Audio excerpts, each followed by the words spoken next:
পাহাড় আর ঝর্ণার অপূর্ব এক সংমিশ্রণ এই মেঘালয়। বছর পুরনো, লম্বায় প্রায় 50 মিটার। সে খাসিয়া লাই পেটাং খুশি, যা অনুবাদ করলে দাঁড়ায় 3 স্টেপ ওয়াটারফল। গাইডের টাকা রেখে দিয়েছে, কোনো কিছু নিয়ে আসতে পারবো না, এবং কি গাছের পাতাও না। আর সেখানে কেউ থাকেন। মনোরম পরিবেশ ও সবুজে ঘেরা। ভিডিওতে তো অনেক ওয়াটারফল দেখেছি, কিন্তু বাস্তবে পানির ঢল না দেখলে বোঝা যাবে না। আমরা চলে এলাম তামাবিল বর্ডারে। এখানে আপনার সকালে নাস্তা করে তামাবিল পুলিশ চেকপোস্ট কাস্টমসের কাজ সেরে তারপর এখন আমরা ডাউকির উদ্দেশ্যে যাচ্ছি। ডাউকিতে যেখানে আমাদের জন্য একটি ট্রাভেল কার দেওয়া হয়েছে, ট্যুরিস্ট কার, সেটা করে আমরা ডাউকি পোর্টে যাব। এই ডাউকি ল্যান্ড পোর্ট, এটা অনেক সুন্দর একটি ল্যান্ড পোর্ট। ভারতীয় ইমিগ্রেশনের কাজ শেষ করে ডাউকি বাজারের উদ্দেশ্যে যাচ্ছি মানি এক্সচেঞ্জ করতে। দেখা যাক কেমন রেট পাই। টাকা এখানে 70 পয়সা করে পেলাম রেট। দোকানটা ঠিক বট গাছের ঠিক পাশেই। এখন আমরা গাড়ি নিয়ে সরাসরি যাচ্ছি ক্রিম ফলের দিকে। অনেক সুন্দর শুনেছি ফলটা, দেখা যাক কেমন লাগে, গিয়ে দেখি। জাফলং থেকে যে ব্রিজটা আমরা সবসময় দেখতে পাই, সেটি এখন আমরা ক্রস করব। এখন ক্রস করতেছি, ভালো লাগার একটি মুহূর্ত। বাংলাদেশ দেখতে পাচ্ছি আমরা এখন ভারত থেকে। আমরা চলে আসলাম ক্রিম ফল, অনেক সুন্দর দেখতে। এটা কাছ থেকে দেখা সত্যি একটা ভাগ্যের ব্যাপার। কি সুন্দর ঝর্ণা ধারা পড়ছে, দেখতেই ভালো লাগছে। এত সুন্দর যে ঝর্ণাটা, দেখতে অসাধারণ। যে কাউরই ভালো লাগবে এখানে আসলে, এবং মন ভালো হয়ে যাবে। এই ঝর্ণার শব্দ, সাউন্ড অসাধারণ, শুনতে এত ভালো লাগছে। আপনারা আশা করি শুনতে পাচ্ছেন।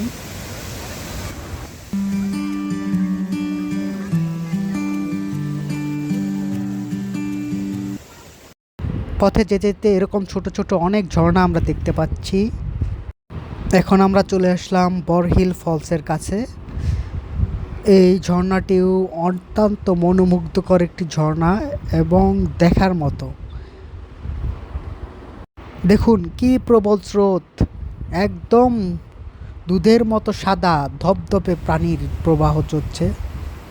খেয়ে এত ভালো লাগছে যে কাছ থেকে না দেখলে অনেক কিছুই মিস করবে যে কেউ। এই ওয়াটারফলটা 2টি পাহাড়ের মাঝখান দিয়ে বয়ে গেছে। এখন আমরা চলে যাব দক্ষিণ এশিয়ার সবচেয়ে পরিষ্কার পরিচ্ছন্ন গ্রামের দিকে। চলুন যাওয়া যাক। চলে এলাম দক্ষিণ এশিয়ার সবচেয়ে পরিষ্কার গ্রামে। এখানে আমরা প্রথমে লাঞ্চ করব, তারপর গ্রামের সৌন্দর্য উপভোগ করব। চলুন এখন পরিষ্কার পরিচ্ছন্ন গ্রামটি দেখে আসি। যতই যাচ্ছি ততই মুগ্ধ হচ্ছি, এত সুন্দর আর গোছানো, এত পরিষ্কার। গ্রামের লোকেরা মাছ ধরতেছে বড়শি দিয়ে। এখানে একটি দৃষ্টিনন্দন বাঁশের ব্রিজ তৈরি করেছে তারা। দেখি ওপারে যাই ব্রিজ দিয়ে। এটা ওয়াখুরি ওয়াটারশেড প্রজেক্ট এখানে লেখা আছে। সড়কের উপরে একটি বাঁশের ভিউ পয়েন্ট বানানো হয়েছে। এটা একটা চার্জ মনে হচ্ছে। 50 রুপি দিয়ে এই পাইনাপেলগুলো খেতে পারবেন। পাহাড়ি পাইনাপেল, অনেক মজা। হঠাৎ করে মেঘ এসে পুরো গ্রামটা কেমন যেন কুয়াশাচ্ছন্ন করে ফেলছে। ও বলছে যে এখন সূর্য ডুবে গেছে, কিন্তু বাজে মাত্র 2:30টা। পরিবেশটা একদম ফগি এবং মিষ্টি একটি আবহাওয়া। গ্রামের রাস্তার চারিদিকে কি সুন্দর সুন্দর গাছ এবং ফুল দিয়ে অপূর্ব এক পরিবেশ সৃষ্টি করেছে তারা। চলতে চলতে গ্রামের সেন্টার পয়েন্টে চলে আসলাম। মায়াবী এই গ্রামে যত হাঁটি ততই ভালো লাগে। মিনি একটা শিশু পার্কও আছে শেষের দিকটায়। যতই দেখছি চোখ যেন জুড়িয়ে যাচ্ছে। চমৎকার পরিবেশ, বাচ্চারা মনের আনন্দে খেলা শুরু করে দিয়ে হাঁটতে হাঁটতে চলে এলাম স্কাই ভিউ পয়েন্টে। উপরে উঠে দেখি কেমন দেখা যায়। অতিরিক্ত মেঘ থাকার কারণে কিচ্ছুই দেখা যাচ্ছিল না। লিভিং রুট ব্রিজের দিকে যাচ্ছি আমরা এগিয়ে। এই সেতুটি সম্পূর্ণ গাছের শিকড় দিয়ে তৈরি, সম্পূর্ণ প্রাকৃতিকভাবে তৈরি করেছে, যা তৈরি করতে প্রায় 100 বছর লেগে গেছে। শুধুমাত্র শিকড় দিয়ে বছরের পর বছর চেষ্টা করে এই সেতুটি বানানো হয়েছে। এই সেতুটির নিচে প্রবল বেগে পরিষ্কার পানির একটি স্রোতধারা বয়ে চলেছে। এই লিভিং রুট ব্রিজটি প্রায় 500 বছর পুরনো, লম্বায় প্রায় 50 মিটার। এই সিঁড়ি দিয়ে গিয়ে উপরেও একটি ভিউ পয়েন্ট আছে শুনেছি, তাই আমরা যাচ্ছি। দেখা যাক ভিউ পয়েন্টটা দেখাতে পারি কিনা আপনাদের। অনেক হাঁটার পরেও ভিউ পয়েন্টটার দেখা মিলল না, তাই আবার আমরা লিভিং রুট ব্রিজের দিকে নিচের দিকে নেমে যাচ্ছি। তবে উপরের দিকে এসে অনেক রোদ এবং সুন্দর একটি পরিবেশ দেখতে পেলাম। যাই হোক, এটাই সান্ত্বনা নিয়ে ফিরে যেতে হবে। এখন ডিনার করতে চলে এলাম আমাদের হোটেলের ঠিক পাশেই একটি রেস্টুরেন্টে। আশা করি খাবারটি ভালো লাগবে। সকালে উঠেই একটি হিল ভিউ রেস্টুরেন্টে ব্রেকফাস্ট করার জন্য আমরা বের হয়েছি। আসতে দেরি হওয়ায় রেস্টুরেন্টটি বন্ধ হয়ে গেছে। এখানে না আসলে বুঝতে পারতাম না এটি এত সুন্দর একটি জায়গা। যত দূর চোখ যায় বিস্তৃত পাহাড় আর পাহাড়। এখন আমরা লাইটিং ক্যানন ভিলেজে এসেছি, ব্রেকফাস্ট করব এখানে, আর একটু ঘুরে বেড়াবো, এই গ্রামটা দেখব। এখানে ব্রেকফাস্ট শেষ করে আমরা এখন চলে যাব এলিফ্যান্ট ওয়াটারফলের দিকে। সারি সারি পাহাড় ও গাছপালার মধ্যে দিয়ে আমরা চলে আসলাম এলিফ্যান্ট ওয়াটারফলের কাছে। ব্রিটিশরা এখানে এসে এলিফ্যান্টের আকৃতির একটি পাথর দেখতে পায়, সেখান থেকে এর নাম হয় এলিফ্যান্ট ফল। 1897 সালে এক ভূমিকম্পে সেই পাথরটি ভেঙে যায়। এর অরিজিনাল খাসিয়া নাম হচ্ছে খাসিয়া লাইপেটাং খুশি, যা অনুবাদ করলে দাঁড়ায় 3 স্টেপ ওয়াটারফল। এবং এখানে আসলেই 3 ভাগে উপর থেকে পানি একদম নিচে পড়ে এসেছে। এখন আমরা চলে আসলাম মাওফালাং সেক্রেট ফরেস্ট। এটি একটি পবিত্র বন। এই বনে ঢুকতে হলে অবশ্যই আপনাদের ট্যুরিস্ট গাইড নিতে হবে, সে আপনাদের ঘুরে ঘুরে দেখাবে। আমাদের ঢোকার সময় অ্যাডভান্স ট্যুরিস্ট গাইডের টাকা রেখে দিয়েছে। আমাদের গাইড চলে এসেছে, সে এখন ব্রিফ করতেছে।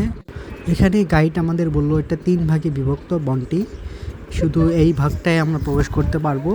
তারা এখানে মনে করে যে এটি একটি লাভাসা গডের আন্ডারে, এবং এখানে সে বলতেছে যে এটা একটি আনটাচেবল ফরেস্ট, যেখান থেকে আমরা কোনো কিছু নিয়ে আসতে পারবো না, এবং কি গাছের পাতাও না। এখানে যদিও অনেক ওষুধি গাছ আছে, সেগুলো থেকে আমরা ওষুধ ব্যবহার করতে পারবো শুধু এই বনের ভিতরে, কিন্তু সেটা বাইরে নিয়ে আসতে পারবো না। বনের ভিতরে 200 থেকে 600 বছরের পুরানো গাছ রয়েছে। এখন আমরা এসেছি খাসিয়াদের গ্রামে। খাসি এখানে কেউ থাকে না, কিন্তু সুন্দর করে পরিপাটি করে গোছানো। তারা কিভাবে থাকে তাদের বাসস্থানের মতো করে ডেমো করে এখানে বানানো হয়েছে। এখানে একটি ভিউ পয়েন্ট দেখতে পাচ্ছি, তাও খারাপ না, অনেক সুন্দরই লাগছে এখানে থেকে। কি মিষ্টি বাতাস বয়ে আসছে। মেঘ না থাকলে আরও দৃষ্টিনন্দন ভিউ দেখা যেত।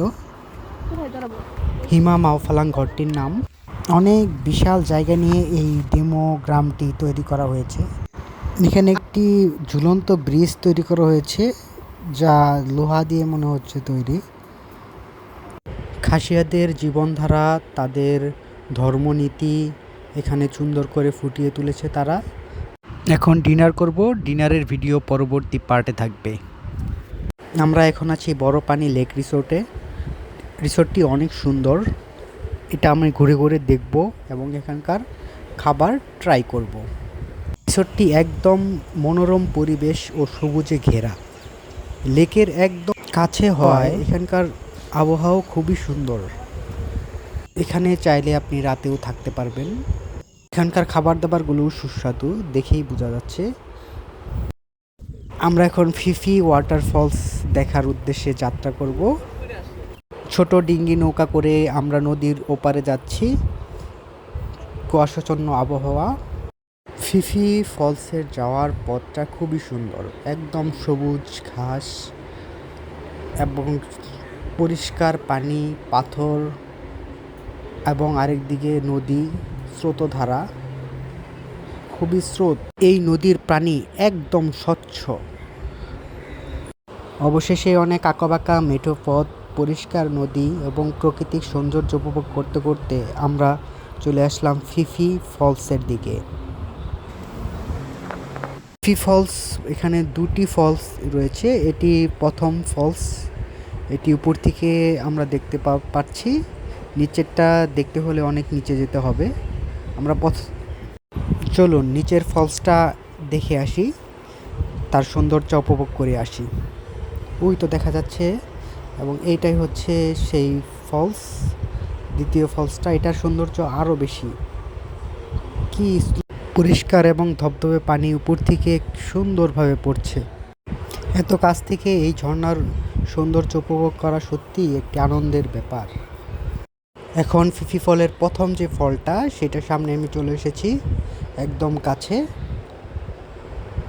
কি সুন্দর করে পানির ধারা বয়ে চলছে, এবং এই পানিটা গিয়েই সেকেন্ড ফলে গিয়ে পড়ে। এখানে একটি ন্যাচারাল সুইমিং পুলও তৈরি হয়েছে, একদম স্বচ্ছ পানি। এখানে গোসল করলে ভালোই মজা হবে মনে করছে। আমি একদম ওয়াটারফলের নিচে চলে এসেছি। এখানে পানির প্রবল ভাবে জাস্ট ওয়াও। এখন চলে এসেছি ক্রাংশুরি ফলস। এটি এখানে একটু রাস্তায় পাহাড়ি ঢলের কারণে কাছে যাওয়া যাচ্ছে না, দূর থেকেই দেখতে হবে আমাদের। এখন আমরা অবস্থান করছি দক্ষিণ এশিয়ার সবচেয়ে পরিষ্কার লেক উমকোট লেক এর একদম কাছে একটি হোটেলে আমরা অবস্থান করতেছি। হোটেল থেকেই সুন্দর একটি ভিউ দেখা যাচ্ছে লেকের। আমরা এখন যে সময় এখানে এসেছি, যে কোনো সময় প্রবল বৃষ্টির স্রোতধারা নেমে লেকটি ঘোলা হয়ে যেতে পারে, তাই আগে আমরা এখন এখানে গোসল করে নিব। হ্যাঁ, গোসল করার জন্য নেমে এলাম। পানি তো ভালোই ঠান্ডা। সারা রাত বৃষ্টির পর পাহাড়ি ঢল ঠিকই নেমে পানি পুরা ঘোলা হয়ে গেছে। দেখুন, এখনও গুড়ি গুড়ি বৃষ্টি পড়ছে। বৃষ্টির কারণে আমাদের বোটিং আর কায়াকিং করা হলো না। পাহাড়ি ঢলের কারণে শান্ত লেক ভয়াবহ রূপ ধারণ করেছে।